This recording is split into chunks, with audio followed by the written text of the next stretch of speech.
Hi, everybody. My name is Scott Heiferman, and I'm on year 6 of a 20-year project called Meetup, and I'll take my last minute of my 8 minutes to tell you a little bit about that. But what I want to talk about first, to sort of launch into things, is there is this story about Martin Luther King's "I Have a Dream" speech that you may not have heard, and it's an amazing little story, which is he requested that Mahalia Jackson, the great gospel singer, to sing before he spoke, in front of the hundreds of thousands of people there. And she sung, and then he launched into his speech, and he had prepared this speech that was very angry, very intense, very dark, talking about the dire situation that everyone was gathered there for. And Mahalia Jackson, who was sitting off right near him, hollered at him during the speech and said, as he was wallowing in this valley of darkness, she says to him, "Tell him about your dream, Martin." And so he went off script, and he did, and that's the speech that we know. And you would think that even Martin Luther King forgets to tell him about the dream.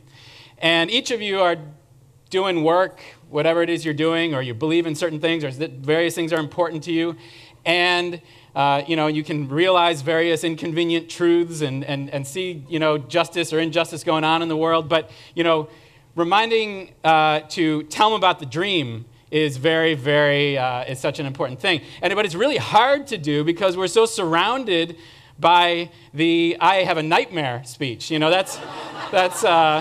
In fact, that's how King described the story with Jackson. He says, I was doing my "I have a nightmare" speech.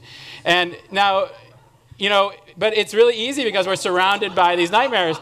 This movie coming out in a few weeks. It's called 2012, and it paints this, I love a good apocalyptic cataclysm, flick. It's great. But, we really are completely surrounded by it. The Mayans said that the world's going to end in 2012, and it's great. Who doesn't love this stuff? And then this is right across the street from my office. I took this picture, which is it's the new TV show, Trauma. I Have a Nightmare is really rich. We're full of it. This is the near future, guys.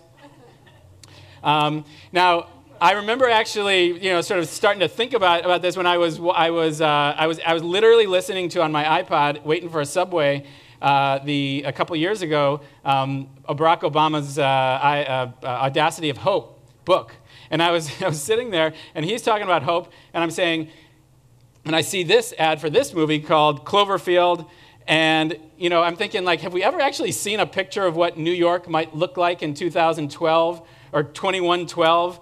That isn't Planet of the Apes or isn't something like this. What is there? Do we have a picture, a vision, a hope, of what things might actually look like if things turn out sort of all right?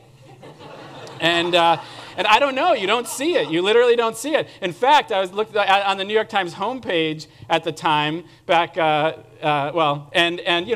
There's real tough stuff going on in the world of blood flowing in Kenya, but the New York Times logo is flanked by ads for "There Will Be Blood," and in the same sort of typeface as the New York Times. And there will be blood. There is blood. That's really the whole lot we got going. And then this Terminator TV show, "The Mother of All Destiny is bearing arms." That's our destiny. This is our destiny. Guns, and there will be blood, and that's about it. So my speech is over. And by the way, Slate, I don't know if this is tongue-in-cheek or whatnot, but they had a feature recently saying a story of how is America going to end, with a little game called Choose Your Own Apocalypse. So I don't know. We need stories. We live by stories. We think what we see and what we hear, and we don't know what is ahead. I mean, you could, hear a nice speech by Barack Obama here or there, but is there a picture of paradise? A picture that isn't, by the way, just bunny rabbits and rainbows and any other opposite of this, but what is a realistic picture of the future? If you Google image search future, you just get this kind of helicopters and flying things and lots of screens. I mean, we're certainly going to be filled with lots of screens. You got screens here, screens here, screens here, and screens here, and and then maybe some spacecraft. But is there a vision beyond sort of Jetsons or sci-fi or apocalypse? I don't have that answer. I can tell you that the apocalyptic visions sometimes turn real.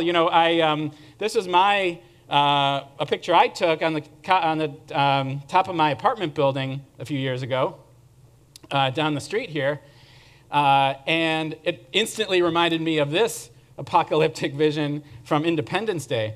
But sometimes the I have a dream, or I have a nightmare speech, or I have a nightmare reality turns into I have a dream. And the dream that I had at that time was, well, New York.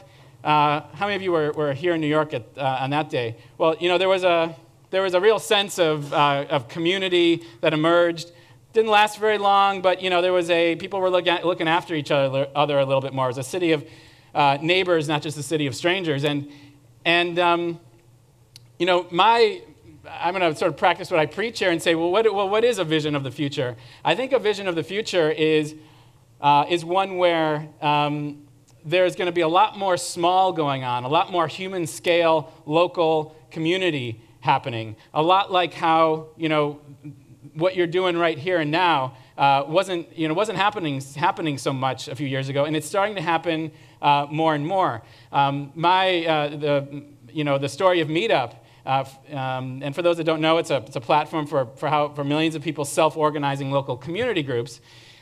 It has turned into this. I know you can't read or see much of this, but basically every day there's thousands of local community groups that sprung that are brand new, that are holding regular meetings every week or every month or so. Whether it's this Cherokee County Asperger's meetup in parents of Asperger's in Georgia. These are all meetups from the past few days. The Fair Share Urban Garden Project in Daytona, Florida, the Bay Area Hispanic Professionals Meetup in somewhere in California, or here in Bangalore, people teaching each other PHP to get stronger at making software and all the things that they're doing. And so the question is this a picture of the future? Is this, can this scale and really make a difference with things? And I suggest that it can. In fact, you remember that old Apple ad, the famous commercial where they're introducing the Macintosh, and they said on January 24th, 1984, Apple's going to introduce Macintosh, and 1984 won't be like 1984. I encourage every one of you to think about what 2012 is going to be, with the work that you're doing, with the things that are important to you, whatever it is. And we all need to have a vision to kind of take us through whatever sacrifice we might be going through to get us where you want to go. But will 2012 be like 2012? That movie that's coming out? I hope not. And how won't it be? It won't be if you tell them your dream. Thanks.